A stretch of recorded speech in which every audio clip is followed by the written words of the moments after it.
Bienvenidos a las historias de Lilith. ¿Qué tal amigos? Bienvenidos a la parte 10 del misterio del cuarto amarillo.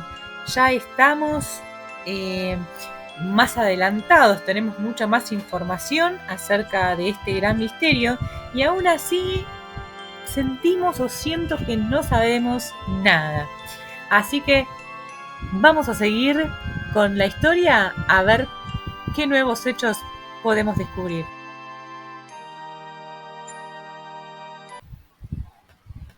Hacia las 6 de la tarde me disponía a retirarme del castillo, llevando el artículo que mi amigo había escrito rápidamente en el saloncito puesto por Monsieur Darzac a su disposición.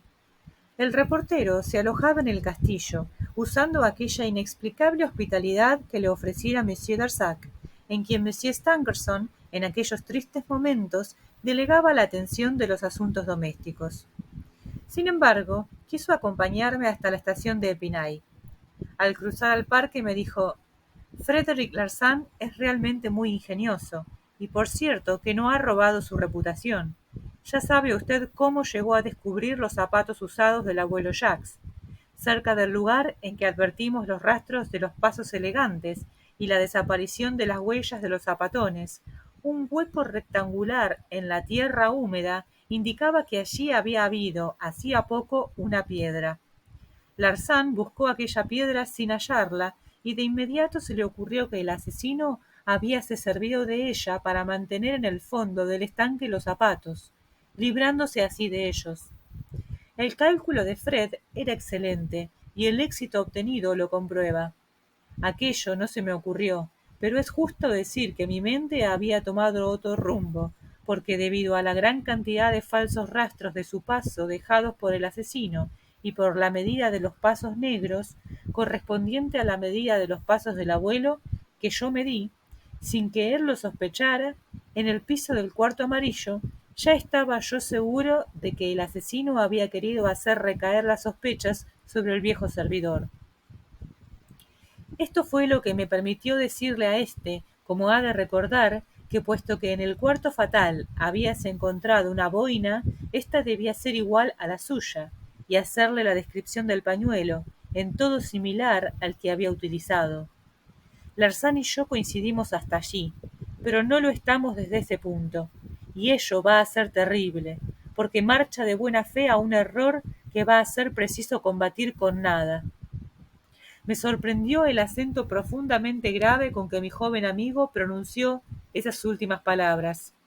Volvió a repetir: «Sí, terrible, terrible. Pero, ¿acaso es combatir sin nada hacerlo con una idea?» En aquel momento pasábamos por detrás del castillo. Había caído la noche. Una ventana del primer piso permanecía entreabierta. Una débil claridad se proyectaba desde ella, así como el rumor de ciertos ruidos que suscitaron nuestra atención. Avanzamos hasta alcanzar el marco de una puerta que se encontraba debajo de la ventana. Rouletabille me hizo comprender con una palabra pronunciada en voz baja que aquella ventana correspondía al cuarto de Mademoiselle Stangerson.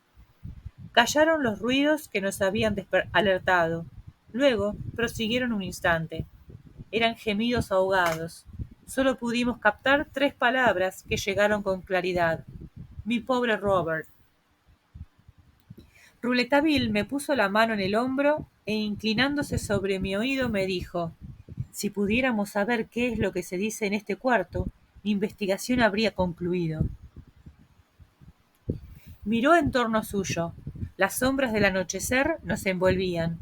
Solo alcanzábamos a ver el césped bordeado de árboles que se extiende detrás del castillo. Los gemidos volvieron a callar. «Puesto que no puedo oír», prosiguió Rouletabille, «procuraremos ver». Y me arrastró tras él, indicándome que atenuara el ruido de los pasos hasta más allá del césped, al pie de un abedul cuyas líneas blancas se distinguían en las tinieblas. El árbol se alzaba precisamente delante de la ventana que nos interesaba, y sus primeras ramas estaban casi a la altura del primer piso del castillo. Desde aquellas ramas podía verse, sin duda, lo que sucedía en los aposentos de Mademoiselle Stangerson, y ese era el pensamiento de Rouletabille, ya que habiéndome indicado que me quedase quieto, aparcó el tronco con sus jóvenes y vigorosos brazos y trepó. Pronto se perdió entre las ramas y hubo un gran silencio. Allá, delante de mí, la ventana continuaba entreabierta e iluminada. No vi pasar sombra alguna entre aquella claridad. El árbol permanecía silencioso. Aguardé. De pronto mi oído percibió entre las ramas estas palabras: «Después de usted. Por favor, después de usted». Allí arriba estaban dialogando, casi encima de mi cabeza. Se oía un intercambio de palabras corteses, y cuál no habría de ser mi sorpresa al ver aparecer en la lisa columna del árbol dos formas humanas que pronto tocaron el suelo. Rouletabille había subido solo, y bajaban dos. «Buenas noches, Monsieur Sinclair». Era Frederick Larsan. El inspector ocupaba ya el puesto de observación cuando mi amigo creía haber llegado solitario. Ni el uno ni el otro, por lo demás, se ocuparon de mi sorpresa. Creí entender que desde lo alto de su observatorio habían asistido a una escena llena de ternura y de desesperación entre Mademoiselle Stangerson, acostada en su cama, y Monsieur Darzac, de rodillas a su cabecera. Cada uno parecía deducir prudentes y diferentes conclusiones. Era fácil adivinar que aquella escena había impresionado la sensibilidad de Rouletabille en favor de Darzac, mientras que en Larsan aquella escena atestiguaba una perfecta hipocresía servida por un arte superior desplegado por el prometido de Mademoiselle Stangerson. Cuando llegamos a la verja del parque, Larsan nos detuvo. «Mi bastón», exclamó.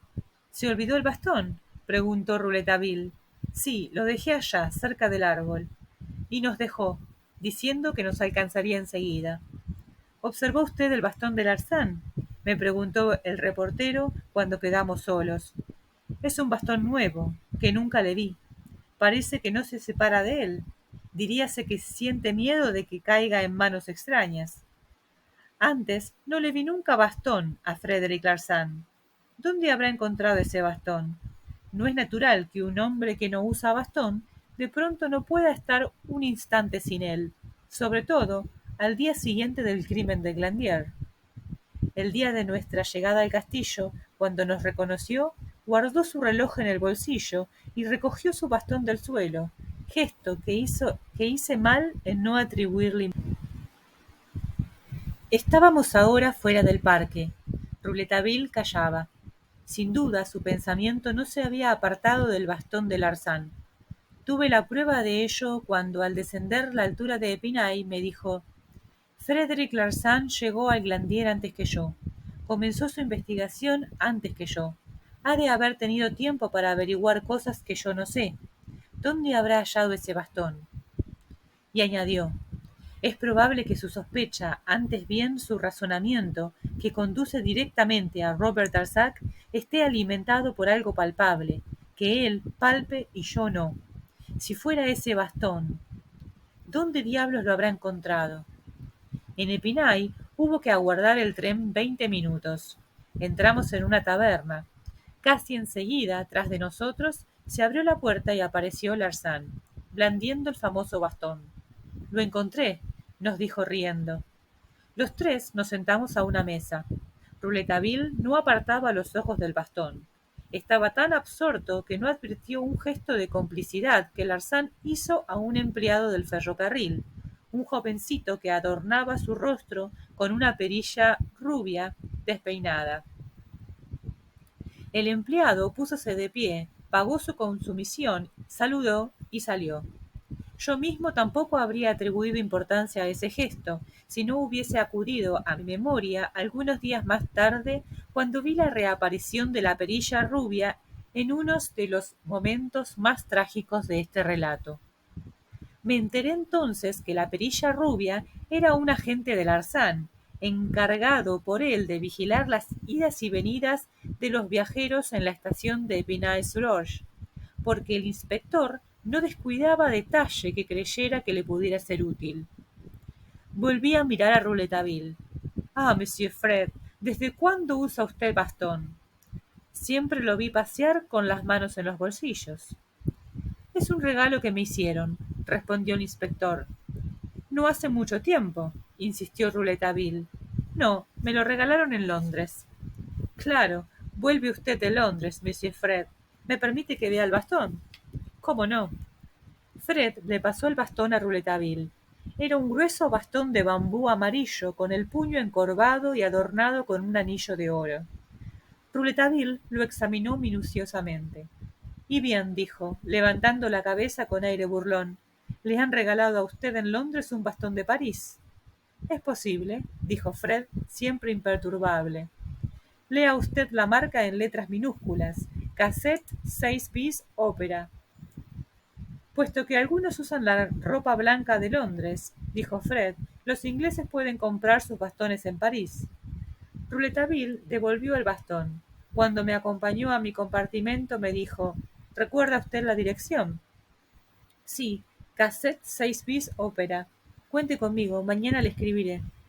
Y en efecto, aquella misma noche vi al comerciante, vendedor de bastones y paraguas, y le escribía a mi amigo.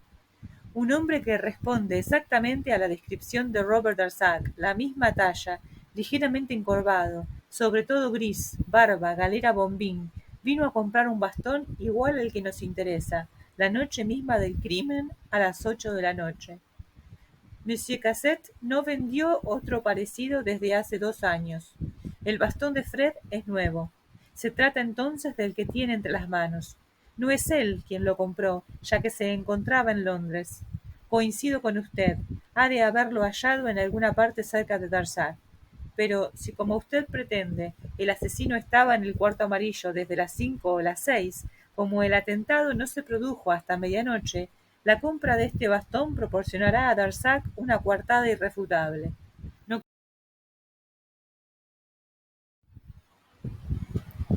8 días después de los acontecimientos que acabo de relatar, el 2 de noviembre exactamente, recibía en mi domicilio parisiense un telegrama que decía lo siguiente: Véngase al Glandier, en el primer tren.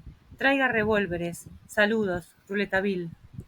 Creo que ya he dicho que en aquella época, joven abogado recién iniciado, casi desprovisto de pleitos, frecuentaba el Palacio de Justicia, antes para familiarizarme con mis deberes profesionales que para defender a la viuda y al huérfano. Por tanto, no había de sorprenderme que Rouletabille dispusiera así de mi tiempo. Bien sabía él, por lo demás, cuánto me interesaba por sus investigaciones periodísticas en general y sobre todo por el caso del Glandier. No tenía noticias de él desde hacía 8 días, más que por los innumerables relatos de los diarios y por algunas breves notas de Rouletabille en L'Époque. Estas notas divulgaron el golpe del hueso de carnero y nos informaron que el análisis de las marcas que aparecían en el hueso eran vestigios de sangre humana. Había en él los rastros frescos de la sangre de Mademoiselle Stangerson y los rastros antiguos provenientes de otros crímenes que podían quizá remontarse a varios años. El caso acaparaba la atención de la prensa del mundo entero. Jamás crimen alguno había intrigado en aquella medida. Sin embargo, la investigación no adelantaba de modo que la invitación que me hacía mi amigo me hubiera agradado mucho, si el telegrama no hubiera contenido aquel pedido de llevar revólveres.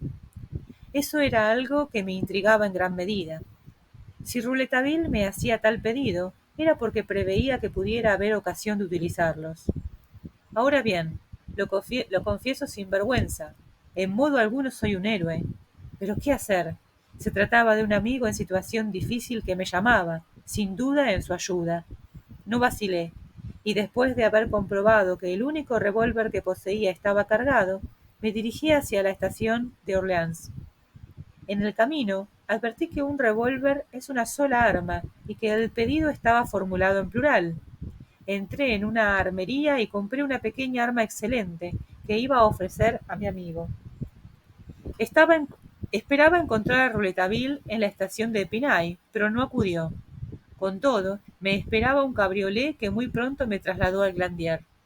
Nadie en la verja. Fue en el umbral del mismo castillo donde advertí al joven reportero. Me saludó con un gesto amistoso y enseguida me estrechó calurosamente en sus brazos, preguntándome por mi salud. Cuando estuvimos en el saloncito del que ya hablé, Rouletabille me hizo sentar diciéndome de inmediato: «Esto va mal». «¿Qué es lo que va mal?» «Todo». Se me acercó y me dijo al oído: «Frederick Larsan se tiró a fondo contra Robert Darzac». Aquello no podía sorprenderme, ya que había visto al prometido de Mademoiselle Stangerson palidecer ante la huella de unos pasos. Sin embargo, observé de inmediato: «¿Y el bastón?» «El bastón siempre está entre las manos de Frederick Larsan, que no lo abandona». «Pero, ¿acaso no le proporciona una coartada a Darzac?» «De ningún modo. Monsieur Darzac, interrogado por mí, con toda delicadeza, niega haber comprado esa noche, ni ninguna otra, un bastón en cassette». «Sea como fuere», dijo Rouletabille, «yo no lo juraría, porque Darzac tiene silencios tan extraños que no se sabe qué pensar de sus afirmaciones. Según Larsan, ese bastón debe ser una pieza importante, una prueba. Pero, ¿para qué? Ya que por la hora de la compra no podría haber estado en manos del asesino». «La hora es lo que menos preocupa a Larsan. No está obligado a adoptar mi esquema, que comienza por introducir el asesino en el cuarto amarillo entre las 5 y las 6. ¿Qué le impide fijar el acceso entre las 10 y las 11? En esa hora, justamente, Monsieur y Mademoiselle Stangerson procedían a realizar un experimento de física en la parte del laboratorio ocupada por los hornillos. Larsan podría decir que el asesino deslizóse por detrás de ellos, aunque esto parezca inverosímil. Ya se lo ha dado a entender al juez de instrucción. Cuando se lo analiza detenidamente, este razonamiento es absurdo, puesto que el familiar, si es que hay un familiar, debía saber que el profesor iba a abandonar el pabellón enseguida. ¿Por qué se arriesgaría a cruzar el laboratorio mientras estuviese el profesor? Y además, ¿cuándo se introdujo este familiar en el pabellón? Otras tantas cuestiones que han de resolverse antes de admitir como buena la hipótesis de Larsan. Yo, por mi parte, no he de perder el tiempo en ello, porque tengo un esquema irrefutable que no me permite preocuparme por ese desvarío. Solo que estoy obligado por el momento a callarme, y Larsan, en cambio, habla a veces. Podría suceder entonces que todo acabara en una explicación que acuse a Monsieur Darzac, a menos que yo intervenga», añadió el muchacho con orgullo, «porque hay contra Monsieur Darzac otros signos externos mucho más terribles que esta historia del bastón, que sigue siendo para mí incomprensible, y tanto más incomprensible cuanto que Larsan no evita mostrarse delante de Darzac con este bastón que había pertenecido al propio Darzac. Comprendo muchas cosas del esquema de Larsan, pero todavía no comprendo el papel del bastón». «¿Frederick Larsan sigue alojándose en el castillo?» «Sí, si no salió de aquí. Vive acá, como yo, a pedido de Monsieur Stangerson, quien hizo por él lo que Robert Darzac hizo en mi favor. Acusado por Frederick Larsan de conocer al asesino y de haber permitido su fuga, Monsieur Stangerson se empeñó en facilitar a su acusador todos los medios que le facilitaran el descubrimiento de la verdad. Así procedió Darzac conmigo». «¿Pero está usted convencido de la inocencia de Robert Darzac?» «Por un instante creí en la posibilidad de su culpabilidad. Eso fue cuando llegamos aquí por primera vez. Ahora es un buen momento para que le cuente lo que ocurrió entre Monsieur Darzac y yo». De pronto, Rouletabille se interrumpió, preguntándome si había traído las armas. Le mostré los 2 revólveres. Los examinó y dijo: «Perfectamente», devolviéndomelos. «¿Tendremos necesidad de ellos?», pregunté. «Sí, esta noche, sin duda. Pasamos la noche aquí. ¿No le incomoda?». «Al contrario», dije, con una mueca que provocó la risa de Rouletabille. «Vamos, vamos», prosiguió, «no es este momento para risas. Hablemos seriamente. ¿Recuerda usted la frase que fue el sésame, ábrete, de este castillo lleno de misterio?» «Sí, el presbiterio no ha perdido nada de su encanto ni el jardín de su esplendor». «Fue también esa frase, medio chamuscada, la que encontró usted en un papel entre los carbones del laboratorio». «Sí, y al pie del papel las llamas no habían afectado una fecha: 23 de octubre.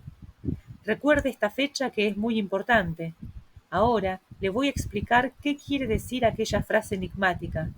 Yo no sé si usted sabe que en la antevíspera del crimen, esto es, el 23, Monsieur y Mademoiselle Stangerson fueron a una recepción en el Eliseo. Incluso asistieron a la comida. Quedaron entonces para la recepción, porque yo los vi.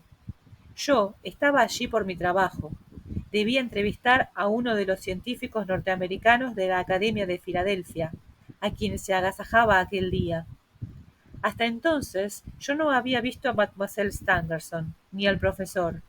Estaba sentado en el salón que sirve de antesala al salón de los embajadores, y cansado de haber sido vapuleado por tantos ilustres personajes, me dejé llevar a una suerte de ensoñación, cuando de pronto percibí el perfume de la dama vestida de negro. Usted me preguntará, ¿y qué es el perfume de la dama de negro?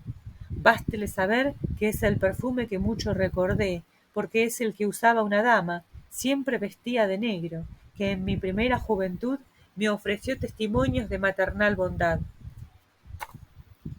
La dama, que aquel día estaba discretamente impregnada del perfume de la dama de negro, estaba vestida de blanco. Era maravillosamente hermosa. No pude evitar levantarme y seguirla, a ella y a su perfume. Un hombre, un anciano, le daba el brazo. A su paso, la gente se volvía para mirarla, y yo oía que murmuraban: «Es el profesor Stangerson y su hija». Así supe a quién seguía. Se encontraron con Monsieur Darzac, a quien yo conocía de vista. El profesor Stangerson, abordado por uno de los científicos americanos, Arthur William Rance, sentóse en uno de los sillones de la galería grande, y Darzac condujo a Mademoiselle Stangerson a uno de los jardines de invierno. Yo lo seguí, como antes lo hiciera con ella. Aquella noche era de temperatura templada, las puertas estaban abiertas. Mademoiselle Stangerson echóse un chal sobre los hombros, y vi claramente que era ella quien rogaba a Darzac que se internara en el casi solitario jardín. Insistí en seguirlos, intrigado por la agitación que ahora evidenciaba Darzac. Caminaban lentamente a lo largo del muro que da sobre la avenida Marigny. Yo tomé por el sendero central, marchando paralelamente a ellos dos. Después crucé a través del césped para avistarlos. La noche era oscura y la hierba atenuaba el ruido de mis pasos. Se detuvieron bajo la débil claridad de un pico de gas y parecían, inclinados ambos sobre un papel que tenía en la mano Mademoiselle Stangerson, leer algo que les interesaba mucho. Yo también me detuve. Me rodeaban sombras y silencio. No advirtieron mi presencia, y yo pude oír claramente a Mademoiselle Stangerson que repetía, plegando el papel: «El presbiterio no ha perdido nada de su encanto, ni el jardín de su esplendor».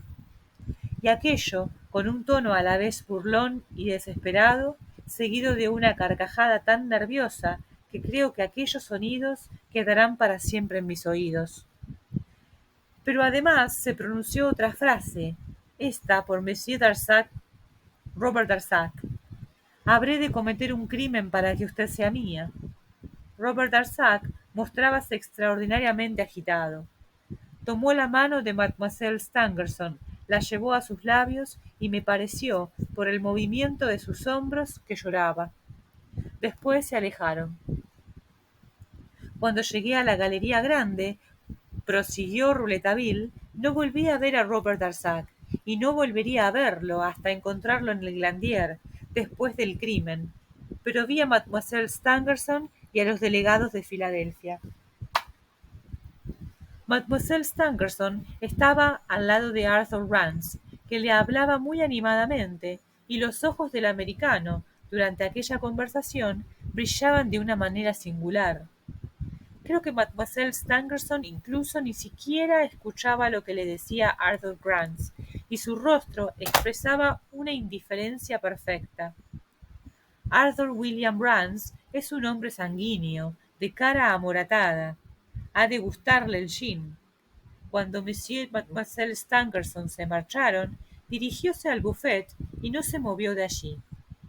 Me acerqué a él y le presté algunos pequeños servicios entre aquella multitud. Me los agradeció y me dijo que se volvía a América 3 días más tarde, esto es, el 26, al día siguiente del crimen. Le hablé de Filadelfia. Me dijo que habitaba aquella ciudad desde hacía 25 años y que fue allí donde conoció al ilustre Stangerson y a su hija. Desde aquel momento volvió al champán y me pareció que nunca acabaría de beber. Me aparté de él cuando estaba casi ebrio. Esa fue mi velada, amigo mío. No sé por qué suerte de fijación, la doble imagen de Mademoiselle Stangerson y de Monsieur Darzac no se apartó de mí en toda la noche. Imagine usted qué, qué efecto me produjo la noticia del atentado contra Mademoiselle Stangerson. ¿Cómo no recordaba las palabras? Habré de cometer un crimen para que usted sea mía. Sin embargo, no fue esa frase la que dije a Darzac cuando lo entrevistamos en el Glandier. Aquella que aludía al presbiterio y al esplendor del jardín, que Mademoiselle Stangerson parecía leer en el papel que tenía en la mano, bastó para abrirnos las puertas grandes del castillo. ¿Acaso creía yo en esos momentos en la culpabilidad de Darzac? No, nunca lo creí totalmente. En aquel momento yo no pensaba seriamente en nada. Estaba escasamente informado, poco documentado, pero era preciso que él me probara de inmediato que no estaba herido en la mano. Cuando los dos estuvimos a solas, le conté lo que el azar me había hecho sorprender de su conversación en los jardines del Eliseo, con Mademoiselle Stangerson, y cuando le dije que había oído aquellas palabras, habré de cometer un crimen para que usted sea mía, se turbó mucho, pero menos, por cierto, que cuando le mencioné la frase del presbiterio. Lo que suscitó su consternación fue saber de mis labios, que el día en que se encontró en el Eliseo con Mademoiselle Stangerson, ésta había ido por la tarde a la oficina 40 para buscar una carta que quizá era la que leyeron juntos en los jardines del Eliseo, y que terminaba con las palabras el presbiterio no ha perdido nada de su encanto, ni el jardín de su esplendor. Por lo demás, esta hipótesis me fue confirmada después por el hallazgo que hice, como recordará usted, entre los carbones del laboratorio, de un trozo de carta fechada el 23 de octubre. La carta fue escrita y retirada del correo el mismo día. No hay duda que al volver del Eliseo, esa misma noche, Mademoiselle Stangerson quiso quemar un papel tan comprometedor. Fue inútil que Monsieur Darzac negara que aquella carta tuviera relación con el crimen. Le dije que en un caso tan misterioso, él no tenía derecho de ocultar a la justicia el incidente de la carta, que yo estaba persuadido de la importancia de aquella, que el acento desesperado con el cual Mademoiselle Stangerson había pronunciado la frase fatídica y que las lágrimas de él, la amenaza de cometer un crimen que había expresado después de leer la carta, no me permitían dudar de la importancia de todo el episodio. Darzac mostrábase progresivamente agitado y resolví entonces aprovechar mi ventaja.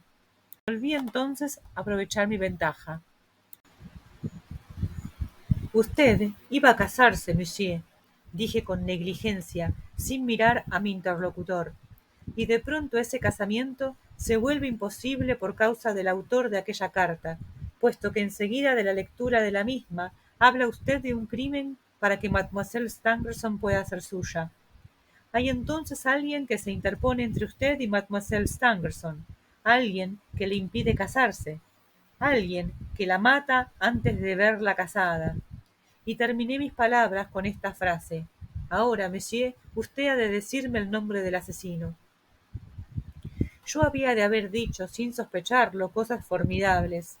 Cuando miré a Robert Darzac, vi que mostraba un rostro descompuesto, la frente sudorosa, los ojos con expresión de espanto. Monsieur, me dijo, voy a pedirle una cosa, que quizá la considere usted insensata, pero a cambio de la cual entregaría mi vida. No hay que hablar ante los magistrados de lo que vio u oyó en los jardines del Eliseo. ni delante de los magistrados ni de nadie. Le juro que soy inocente, y sé y siento que me cree, pero preferiría pasar por culpable antes de ver a las sospechas de la justicia extraviarse en los vericuetos de esta frase referida al presbiterio. Es preciso que la justicia ignore esas palabras. El caso le pertenece, monsieur, yo se lo doy, pero olvídese de la velada del Eliseo. Habrá de disponer usted de 100 caminos que conducirán al descubrimiento del criminal. Yo se los abriré, yo lo ayudaré. Quiere instalarse aquí, comer y dormir aquí, comportarse como el amo, vigilar mis actos y los actos de los demás. Usted estará en el Glandier como si fuera el dueño de casa, monsieur, pero olvídese de la velada del Liceo. Cayó entonces Rouletabille para tomarse un respiro. Comprendía yo ahora la inexplicable actitud de Robert Darzac ante mi amigo y la facilidad con que éste habíase instalado en el castillo. Todo lo que acababa de oír suscitaba mi curiosidad. Pedí a Rouletabille que siguiera su relato. ¿Qué había pasado en el Glandier durante aquellos 8 días? ¿No me había dicho que ahora había contra Robert Darzac signos externos mucho más terribles que el del bastón hallado por Larsan? Todo parece volverse contra él, me respondió mi amigo, y la situación se está agravando progresivamente. Darzac aparenta no preocuparse por ello. Hace mal, pero nada le interesa más que la salud de Mademoiselle Stangerson, que mejoraba de día en día, cuando sobrevino un acontecimiento más misterioso que el misterio del cuarto amarillo. Eso es posible, manifesté alarmado.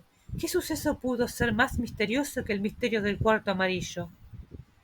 Volvamos primero a Monsieur Darzac, expresó Rouletabille, procurando calmarme.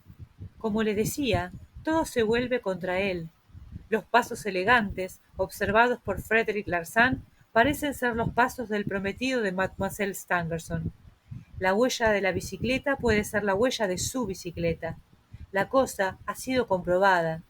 Desde que tuvo aquella bicicleta, siempre la dejaba en el castillo. ¿Por qué se la llevó a París justamente en estos momentos? ¿Acaso no iba a volver al castillo? ¿Acaso la ruptura de su compromiso determinaría la ruptura de las relaciones con los Stangerson? Todos los interesados afirman que habían de proseguir. Entonces, Frederick Larsan supone, por su parte, que todo estaba roto. Desde el día en que Robert Darzac acompañó a Mademoiselle Stangerson a las grandes tiendas de la Louvre, hasta el día siguiente del crimen, el ex prometido no volvió a presentarse en el Glandier. No hay que olvidar que Mademoiselle Stangerson perdió su carterita y la llave con cabeza de bronce cuando estaba acompañada por Monsieur Darzac. Desde la noche de la velada del Eliseo, el profesor de la Sorbonne y Mademoiselle Stangerson no volvieron a verse, pero quizá se hayan escrito. Mademoiselle Stangerson fue a buscar una carta a la oficina 40, carta que Larsan cree que es de Robert Darzac, porque el inspector, que no sabe nada de lo acontecido en el Eliseo, inclínase a pensar que es el mismo Darzac quien robó la carterita y la llave, con el propósito de presionar sobre la decisión de Mademoiselle Stangerson, apoderándose de los papeles más preciosos de su padre, papeles que devolvería bajo condición de casamiento. Todo esto habría de conformar una hipótesis discutible, dudosa y casi absurda, como me decía el gran Fred, si no hubiese otra cosa mucho más grave. Primero, cosa extraña que no logro explicarme. Sería Monsieur Darzac, él mismo en persona, quien el 24 hubiese ido a buscar la carta a la oficina de correos. Carta que ya había retirado en la víspera Mademoiselle Stangerson. La descripción del hombre que se presentó en la ventanilla coincide con los rasgos de Monsieur Darzac. Este, a las preguntas que le fueron formuladas a simple título informativo por el juez de instrucción, niega que haya acudido a la oficina de correos. Yo le creo a Monsieur Darzac, ya que, aun admitiendo que la carta haya sido escrita por él, lo que no pienso, sabía que Mademoiselle Stangerson la había retirado, puesto que en los jardines del Eliseo había visto aquella carta entre sus manos. Por tanto, no es él quien se presentó el día 24 en la oficina 40 para pedir una carta que sabía que ya no estaba allí. Según mi parecer, es alguien que se le parece de manera singular. Es el ladrón de la carterita, quien en esa carta exigiría algo a la propietaria de la carterita, a Mademoiselle Stangerson, algo que no vio llegar. Se habrá sorprendido, y ello lo condujo a preguntar si la carta expedida que llevaba en el sobre la inscripción con las iniciales MATHSN había sido retirada. De ahí su gestión en la oficina de correos y la insistencia con que reclamó la carta. Luego se marchó, furioso. La carta había llegado a destino, y lo que pedía no había sido acordado. ¿Qué pedía? Solo Mademoiselle Stangerson lo sabe. Lo cierto es que al día siguiente nos enteramos de que Mademoiselle Stangerson había sido atacada durante la noche y que yo descubría al día siguiente que el profesor había sido robado al mismo tiempo, mediante el uso de la llave, motivo de la carta del correo. De manera que me parece que el hombre que fue a la oficina 40 ha de ser el asesino. Y todo este lógico razonamiento acerca de los motivos que llevaron a la gestión del hombre en la oficina de correos, Frederick Larsan también lo ha elaborado, pero aplicándolo a Robert Darzac. Como ha de imaginarse, el juez de instrucción, Larsan y yo mismo hemos hecho todo lo posible para obtener en la oficina 40 detalles precisos sobre el singular personaje del 24 de octubre. Nada se obtuvo, ni de dónde venía ni a dónde iba. Aparte de la descripción que establece cierta similitud con Robert Darzac, nada. Yo puse un anuncio en todos los periódicos. Se ofrece una fuerte recompensa al cochero que condujo a un pasajero a la oficina de poste restante número 40 en la mañana del 24 de octubre, hacia las 10. Dirigirse a la redacción de L'Epoque y preguntar por Mr. No dio resultado. Claro, el hombre pudo haber ido caminando, pero puesto que estaba apurado, lo probable es que haya ido en coche. En mi aviso en los diarios no di la descripción del hombre, para que acudieran todos los cocheros que habían conducido un pasajero a aquella oficina, aquel día. Ni uno solo vino a verme. Noche y día me he preguntado quién es el hombre que se parece de manera tan singular a Monsieur Robert Darzac, y que vuelvo a encontrar comprando el bastón que está ahora en manos de Frederick Larsan. Lo más grave de todo es que Monsieur Darzac, que a la misma hora, a la hora en que sus socias se presentaban en la oficina de correos, estaba obligado a dar una clase en la Sorbona que no dio.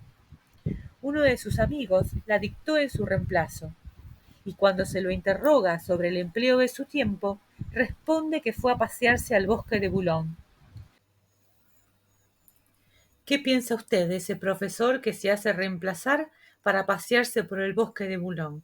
En fin, por lo demás, ha de saber usted que Monsieur Darzac declara haber ido a pasearse en la mañana del 24, pero no establece el empleo de su tiempo durante la noche del 24 al 25.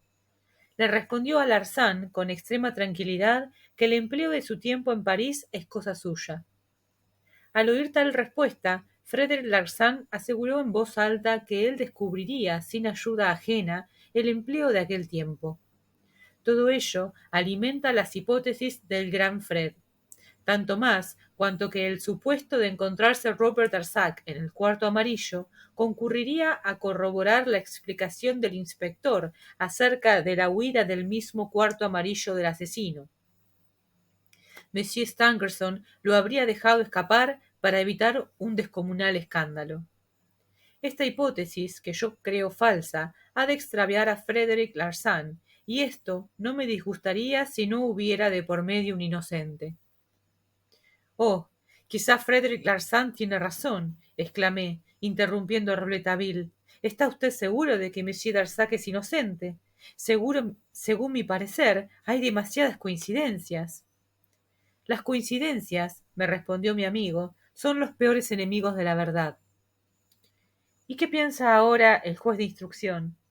Monsieur de Marquet duda en acusar a Robert Darzac sin una prueba concluyente. no solo tendría contra él a toda la opinión pública, sin contar al mundo académico, sino a Monsieur y Mademoiselle Stangerson. Esta adora a Darzac. Por poco que ella haya visto al asesino, difícilmente se le haría creer a la gente que no hubiera reconocido a su ex prometido, si éste hubiera sido el agresor. Claro está, el cuarto amarillo estaba a oscuras, pero un velador lo iluminaba débilmente. No lo olvide. Así estaban las cosas, amigo mío, hasta 3 días atrás, más bien 3 noches, porque sucedió un acontecimiento inaudito que recién le mencioné. Bueno, y así una vez más llegamos al fin de dos capítulos muy interesantes. Primero, toda la historia de ese bastón misterioso de bambú que encontró Frederick Larsan. Y después toda esta teoría, ¿no? de que Larsan es el culpable, que, bueno, parece todo encaminado hacia ahí. Pero bueno, ¿será que realmente piensa que es culpable o piensa tal vez que conoce algo y no lo está diciendo? Porque evidentemente Darzac esconde algo, ¿verdad? Ese momento del liceo donde se encuentran, donde charlan, qué está pasando, quién está extorsionando a esta familia y qué es lo que esconden. No lo sabemos, pero ya queda bastante menos en la historia para que se vaya resolviendo. Y además el próximo capítulo va a estar muy interesante. ¿Por qué? Porque acuérdense que Rouletabille le pidió a su amigo que trajera armas. Es decir, que se van a enfrentar a alguien que todavía no sabemos. Pero bueno, eso mañana. Así que amigos, hasta acá llegamos por hoy. Los espero mañana para continuar desvelando los misterios de esta historia.